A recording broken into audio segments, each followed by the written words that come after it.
Hello everyone, welcome to Disha classes. और आज की इस क्लास में हम बात करने वाले हैं हमारी आगे की प्राइसिंग स्ट्रैटेजीज़ के बारे में। इससे पहले की दो क्लासेस में हमने कुछ प्राइसिंग स्ट्रैटेजीज़ को ऑलरेडी डिस्कस कर लिया है, तो अगर आपने वो लेक्चर्स को भी व्यू नहीं किया तो आप पहले उन्हें देख लीजिए, so that you will become more familiar with the concept.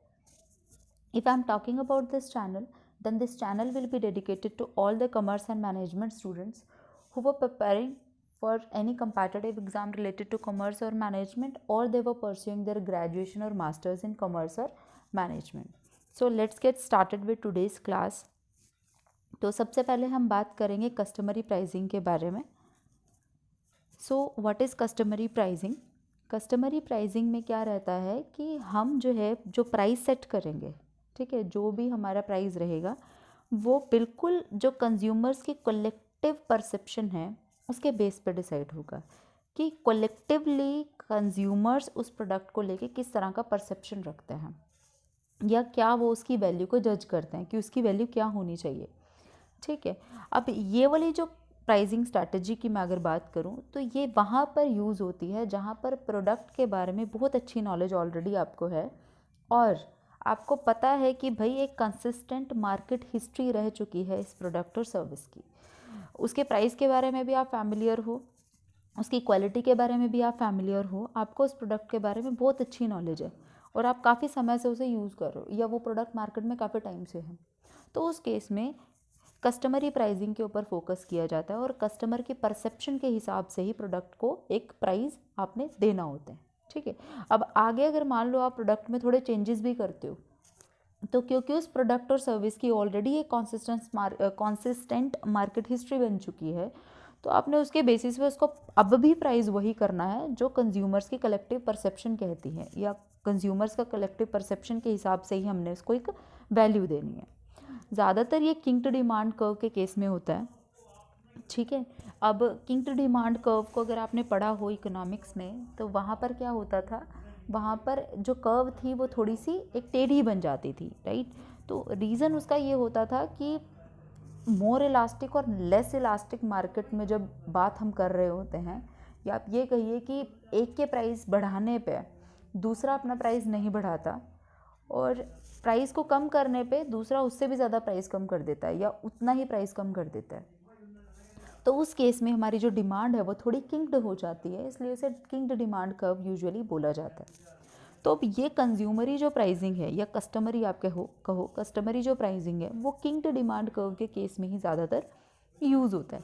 तो अगर मैं रिलेशन की बात करूँ या एमसीक्यूज़ में इसको लेकर आऊँ इस टॉपिक को या इस पर्टिकुलर स्ट्रैटेजी को, तो यहाँ से एमसीक्यू की फॉर्म में आपका किंक्ड डिमांड कर्व से क्वेश्चन निकल सकता है कि आपका कौन सा जो है डायरेक्टली इनडायरेक्टली रिलेट करता है किंक्ड डिमांड कर्व से।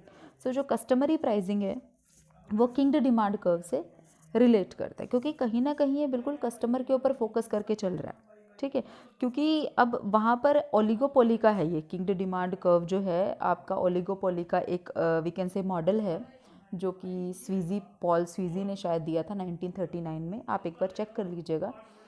तो उसके बेसिस पे ये कंज्यूमरी प्राइसिंग को थोड़ा सा देखा जाता है। ठीक है, तो ये हुआ आपका कंज्यूमरी प्राइसिंग। तो कंज्यूमरी प्राइसिंग को अगर मैं सम अप करूँ तो क्या होता है, यहाँ पर जो प्राइसिंग होती है वो कंज्यूमर की कलेक्टिव परसेप्शन के बेस पे डिसाइड की जाती है ना। और जहाँ पर आपको प्रोडक्ट की थोड़ी हिस्ट्री का पता है और अच्छी नॉलेज है वहाँ पर आपको कस्टमरी प्राइसिंग ही रखना पड़ता है। क्यों? क्योंकि वहाँ पर ज़्यादा आप हेर फेर नहीं कर सकते क्योंकि कस्टमर पहले ही जानता है प्रोडक्ट के बारे में बहुत अच्छे से, तो ज़्यादा चेंजेस करना रिस्की हो जाता है। इसके बाद बात करते हैं प्रीमियम प्राइसिंग के बारे में। तो प्रीमियम प्राइसिंग क्या होता है? अब प्रीमियम प्राइसिंग में क्या रहता है कि आप जो है बहुत हाई प्राइजेज रखते हो किसी भी प्रोडक्ट के, जो भी प्रोडक्ट आप लेके आ रहे हो। रीज़न बीइंग क्योंकि आप एक स्टेटस मेंटेन करना चाहते हो, ब्रांड का, बिजनेस का, प्रोडक्ट हो, सर्विस का। ठीक है, आपको चाहिए कि भाई एक स्टेटस है जो मार्केट में ऑलरेडी इस प्रोडक्ट का वो गिरना नहीं चाहिए, तो उसकी वजह से या उसको बनाए रखने के लिए हम क्या करते हैं, उसका प्राइस हाइक कर देते हैं या प्राइस उसका हाई रख लेते हैं कि इसका जो स्टेटस है वो मार्केट में वो ना गिरे। जो पर्पज़ रहता है इसका वो ये रहता है कि हमें कस्टमर के माइंड में एक परसेप्शन क्रिएट करना होता है कि इससे ज़्यादा बढ़िया क्वालिटी हो ही नहीं सकती और बाकी प्रोडक्ट्स के कंपैरेटिवली इसकी क्वालिटी बहुत अच्छी है। है ना। तो ये माइंड लेकर चल रहे होते हैं जब हम प्रीमियम प्राइसिंग करते हैं, ताकि आप अपने प्रोडक्ट को थोड़ा सुपीरियर दिखा सको, उसके ब्रांड को, उसकी वैल्यू को मेंटेन कर सको। तो उस केस में हम उसका प्राइस थोड़ा सा हाई कर देते हैं, है ना। अब इसको दो नाम से और जाना जाता है, इसको इमेज प्राइसिंग भी बोल देते हैं और इसको प्रेस्टीज प्राइसिंग भी बोल देते हैं। रीज़न बीइंग, इसमें आप जो है कस्टमर्स के मन में एक इमेज क्रिएट कर देते हो कि हाई प्राइस है तो इसका मतलब ये अच्छा है प्रोडक्ट, या इसकी क्वालिटी कंपैरेटिवली औरों से ज़्यादा अच्छी है। प्रेस्टीज प्राइसिंग तो कहीं ना कहीं एक पर्सन की प्रेस्टीज बढ़ रही है इससे, तो इसलिए इसको प्रेस्टीज प्राइसिंग भी बोल दिया जाता है। तो अब एमसीक्यू की अगर मैं बात करूं तो किस तरीके से पूछे जा सकते हैं, तो प्रेस्टीज प्राइसिंग से क्वेश्चन आ सकता है कि भाई ये कौन सा प्राइसिंग प्रेस्टीज है, ठीक है। या फिर प्रीमियम प्राइसिंग को और किस किस नाम से जाना जाता है, प्रेस्टीज प्राइसिंग और इमेज प्राइसिंग के नाम से इसे जाना जाता है। और इनमें से कौन सी प्राइसिंग जो है हाई प्राइस पे फोकस ऑन करती है स्टेटस को मेंटेन करने के लिए, ठीक है, तो वो भी आपका प्रीमियम प्राइसिंग में आ जाएगा। अब यहाँ पर कन्फ्यूजन कैसे क्रिएट होती है, जैसे अभी पिछली क्लास में अगर मैं बात करूँ तो मैंने स्किमिंग प्राइसिंग की बात करी थी। तो स्किमिंग प्राइसिंग में मैंने बोला था जहाँ पर हाई प्राइजेस लिए जाते हैं, ऐसे ही मैंने बोला था स्किमिंग में हाई प्राइजेस लिए जाते हैं, सारी क्रीम निकाल ली जाती है। तो प्रीमियम में भी तो हाई प्राइस ले रहे हैं, तो कन्फ्यूजन यहाँ क्रिएट होती है कि आप कन्फ्यूज़ हो जाते हो कि भाई कौन से वाला आंसर राइट होगा। प्रीमियम प्राइसिंग और स्कीमिंग में ये डिफरेंस हुआ कि यहाँ पर आप एक ब्रांड और एक स्टेटस को मेंटेन करने के लिए हाई प्राइस रख रहे हो, ताकि एक माइंड के साथ खेला जाए कस्टमर्स के कि ये हमारी क्वालिटी ज़्यादा अच्छी है, दैट्स वाई हम लोग थोड़ा ज़्यादा प्राइस चार्ज कर रहे हैं। लेकिन वहाँ पर क्या होता है, वहाँ पर क्योंकि आप न्यू एंट्रेंट होते हो और आप ही का आपके जैसा कोई कंपटीशन मतलब कॉम्पिटिटर है ही नहीं वहाँ पर कोई, तो वहाँ पर आप कितना भी प्राइस चार्ज करो तो वहाँ पर वो चल जाता है, फिर वो सभी ले लेते हैं उसको। तो इस तरीके से प्राइसिंग, प्रीमियम प्राइसिंग को हमने समझना है। होप ये आपको क्लियर हो गया होगा। अब हम बात करते हैं नेक्स्ट प्राइसिंग के बारे में, that is your marginal cost price. बड़ी इजी है, नाम से ही क्लियर हो रहा है मार्जिनल कॉस्ट। सो मार्जिनल कॉस्ट प्राइसिंग में क्या होता है, प्राइस कैसे सेट करते हो, हम प्राइस सेट करते हैं on the basis of marginal cost, कि एक एक्स्ट्रा यूनिट को प्रोड्यूस करने के लिए जितनी कॉस्ट आ रही है हमने उसी के हिसाब से प्राइस सेट कर दिया। जैसे मैंने 100 यूनिट्स को प्रोड्यूस करा, सो आप कह लो 1000 कॉस्ट आई, है ना। 101 को किया तो आपकी कितनी बोलोगे, चलो 10 रुपये ही बढ़ा लेते हैं, तो इतनी कॉस्ट आई, है ना। थोड़ा एक मैंने ऐसी प्रेडिक्शन किया है, कैलकुलेट मत करने लग जाना, कर भी लेना, कोई दिक्कत नहीं है। तो 10 रुपये का फ़र्क आया, ठीक है। तो 10 रुपये का ये जो फ़र्क आया, ये आप डिसाइड, ये प्राइस आप रख लोगे, ठीक है, यही प्राइस आप सेट कर लोगे, ठीक है। तो मार्जिनल कॉस्ट प्राइसिंग में होता क्या है कि जो एक्स्ट्रा कॉस्ट है उसको प्रोड्यूस करने के लिए जो भी एक्स्ट्रा कॉस्ट आ रही है उसके बेस पे आप एक कॉस्टिंग कर लेते हो, या ये कह लो कि उसके बेस पे हमने प्राइस सेट कर दिया, ठीक है। अब इसमें मार्जिनल कॉस्ट के इक्वली प्राइस आप सेट कर लेते हो और इसको इंक्रीमेंटल कॉस्ट प्राइसिंग भी बोल दिया जाता है। वैसे मार्जिनल कॉस्ट का एक और नाम होता है, इसको वेरिएबल कॉस्ट भी बोल देते हैं, मार्जिनल कॉस्ट को इंक्रीमेंटल कॉस्ट भी बोल देते हैं। तो ये जो कॉस्टिंग मार्जिनल कॉस्ट प्राइसिंग है, इसको इंक्रीमेंटल कॉस्ट प्राइसिंग भी बोल दिया जाता है। सो होप ये भी आपको क्लियर हो गया कि किस तरीके से प्राइस सेट किया जाता है। मतलब एक एक्स्ट्रा यूनिट के प्रोड्यूस करने पे जो कॉस्ट आ रही है आप उसी को प्राइस बना दोगे, ठीक है, ओके। उसके बाद हम नेक्स्ट पे जाते हैं which is your intuitive pricing, ठीक है। इंट्यूटिव प्राइसिंग को समझते हैं आप, इंट्यूटिव प्राइसिंग क्या होती है। इंट्यूटिव प्राइस में बेसिकली क्या होता है, हम एक ऐसा प्राइस सेट करते हैं, एक जस्ट गैस लगाते हैं कि अगर कस्टमर्स के सामने मैंने कोई मेन्यू रखा तो इसमें से कौन सा वो सिलेक्ट करेगा, है ना, कौन सा वो सिलेक्ट करेगा। It is just a prediction, आपने थोड़ा सा एक प्रिडिक्शन लगाया कि भाई अगर मैं मेन्यू रखता हूँ मतलब कस्टमर्स के आगे, तो वो कौन सा इसमें से पिक करेगा प्राइस। मान लो 200 का कोई चीज़ है, मान लो उसने ये पिक कर लिया 200 वाला, ठीक है।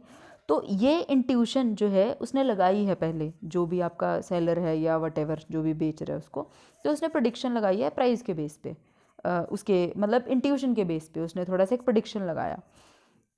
तो अब ये प्रेडिक्शन सही भी हो सकता है, नहीं भी हो सकता, ठीक है, वो डिपेंड करता है, वो प्रॉफिट से पता चलेगा, वो पता चलेगा आपकी सेल मतलब कितने सेल कितना हो रहा है वो चीज़, जिसकी भी आप बात करो। चलो मैंने मेन्यू एक रेस्टोरेंट के मतलब माइंडसेट से मैंने क्रिएट कर दिया कि आप मेन्यू की बात कर लो। तो यहाँ पर जो प्राइस सेट हम कर रहे हैं वो एक गेस है, ठीक है, आप थोड़ा सा एक गेस लगा रहे हो, ठीक है, और एक प्राइस सेट चूज़ कर रहे हो एक थोड़ा सा कि उस मेन्यू में से कौन सा प्राइस कस्टमर रख सकता है। तो हमने कस्टमर का माइंडसेट समझ करके एक प्राइस सेट कर दिया। अब ज़रूरी नहीं है कि ये सही ही हो, मे भी या प्रॉफिट की तरफ लेके चले जाए, आपकी इंट्यूशन सही रहे, और मे भी आपको लॉस की तरफ भी लेके जा सकता है, क्योंकि मे भी वो उसको सिलेक्ट ही ना करे जो समझ के आपने उसे ऐड ऑन किया है प्राइस को। इसके अलावा ये किया क्यों जाता है, ताकि आप मार्केट की रिएक्शन को समझ सको, रिस्पॉन्स को समझ सको। कैसे कि एक पर्टिकुलर मेन्यू की ही मैंने बात छेड़ी है, तो हम मेन्यू की ही बात करेंगे कि वो जो मेन्यू है वो मैंने जब कस्टमर के आगे रखा तो वो किस तरह का रिएक्शन दे रहा है। अगर तो वो सिलेक्ट कर रहा है, इसका मतलब भाई उसकी रिएक्शन ठीक है इस प्राइस को लेकर के, हमें इसे लेकर चलना चाहिए आगे भी। लेकिन अगर उसने रिएक्शन सही नहीं दिया तो यहाँ पर थोड़ी सी दिक्कत है, फिर थोड़ा सा मॉडिफिकेशन के चांसेस रहेंगे, वहाँ पर फिर मॉडिफिकेशन भी करनी चाहिए ऑब्वियसली, ठीक है। तो ये हमारा इंट्यूटिव प्राइसिंग होता है, थोड़ा इंट्यूशन पे बेस है, इसीलिए इसे इंट्यूटिव प्राइसिंग बोल देते हैं। उसके बाद बात करते हैं हमारी लास्ट प्राइसिंग स्ट्रैटेजी की, विच इज़ साइकोलॉजिकल प्राइसिंग। तो इसके बारे में सभी को पता होगा, लेकिन नाम नहीं पता होगा कि इसको बोलते क्या है। जब एक जगह पे दो प्राइस प्रिंट होते हैं और ज़्यादा वाले पे कट कर दिया जाता है, ठीक है, तो ये साइकोलॉजिकल प्राइसिंग है। मतलब वो साइकोलॉजिकली आपके माइंड के साथ गेम खेल जाते हैं कि वो क्या करते हैं, प्राइस सेम ही है, देखो 1 रुपये का ही तो फ़र्क है ना, 1 रुपये का ही तो फ़र्क है। तो उन्होंने किया क्या, उन्होंने जो लार्ज अमाउंट है उसके ऊपर कट करके उसे थोड़ा सा कम अमाउंट नीचे लिख दिया, है ना। और ये आपके साथ थोड़ा सा एक माइंड के साथ गेम हो गई, है ना, और वो आपके साथ खेल कर चले गए। और हमें भी लगता है कहीं ना कहीं कि यार कम है प्राइस, लेकिन है ये 200 ही है, 1 रुपये का ही तो गैप है बीच में। तो इसीलिए इसको साइकोलॉजिकल प्राइसिंग बोल देते हैं, जहाँ पर दो प्राइजेस को लिख के हायर वाले को कट कर दिया जाता है, और जो हमारा दूसरा प्राइस है लोअर है उसको मतलब वो थोड़ा सा नीचे कट करके ऐसे लिख देते हैं, जैसे कि you can see on the screen, picture में जैसे कि आप देख पाते हो, ठीक है, इस तरीके से। इसके बाद ये किया क्यों जाता है, ऑब्वियसली सेल को बूस्ट करने के लिए, ठीक है, कि सेल ज़्यादा से ज़्यादा हो, क्योंकि कस्टमर के दिमाग में एक वो कंसेप्ट आ जाता है कि कम है प्राइस, ठीक है। तो इसलिए इस तरह की प्राइसिंग भी कुछ कस्टमर जो मार्केटियर कह सकते हैं या फिर या सेलर जो भी है ना, सो-कॉल्ड जो भी बेचना चाहता है प्रोडक्ट, वो इस तरह का करते हैं। तो ये हो गया हमारा साइकोलॉजिकल प्राइसिंग। होप आज का लेक्चर आपको पसंद आया होगा। इसके अलावा एक टेलीग्राम चैनल ग्रुप है, मैंने आपको पहले भी बताया था पिछले क्लासेस में कि टेलीग्राम ग्रुप है, अगर आप उसे ज्वाइन करना चाहते हो तो फ्री ऑफ कॉस्ट है, आप उसे ज्वाइन कर सकते हो। ये जो स्लाइड्स हम यहाँ डिस्कस करते हैं, ये स्लाइड्स मैं आपको ग्रुप में डाल दूँगी और वहाँ से आप इनको अपने पास एज अ हैंड आउट रख सकते हो, ठीक है, जब भी पढ़ना हो तो आप इनसे पढ़ भी सकते हो। सो आप ज्वाइन कर सकते हो, मैं इस वीडियो के नीचे लिंक दे दूँगी टेलीग्राम ग्रुप का, तो आप वहाँ से उसे ज्वाइन कर सकते हो। इसके अलावा अगर अभी तक आपने चैनल को सब्सक्राइब नहीं किया तो आप चैनल को सब्सक्राइब भी कर सकते हैं, और उसके साइड में एक बेल आइकन बना होगा, है ना, टिंग टिंग टिंग, उसे भी प्रेस कर देना, ताकि जैसे ही मैं कुछ भी नया डालूँ तो उसको आपको नोटिफाई हो जाए, मतलब आपको पता चल जाए कि भी हाँ कुछ नया हमारे साथ शेयर हुआ है। आप लाइक कर सकते हो वीडियो को इफ़ यू लाइक इट, और जैसे कि मैंने पहले भी बोला था, अगर आपको पसंद ना आए तो आप डिसलाइक भी कर सकते हो, कोई दिक्कत वाली बात नहीं है। So do like, share and subscribe the channel. So we will meet in the next class. Thank you so much. Have a nice day ahead.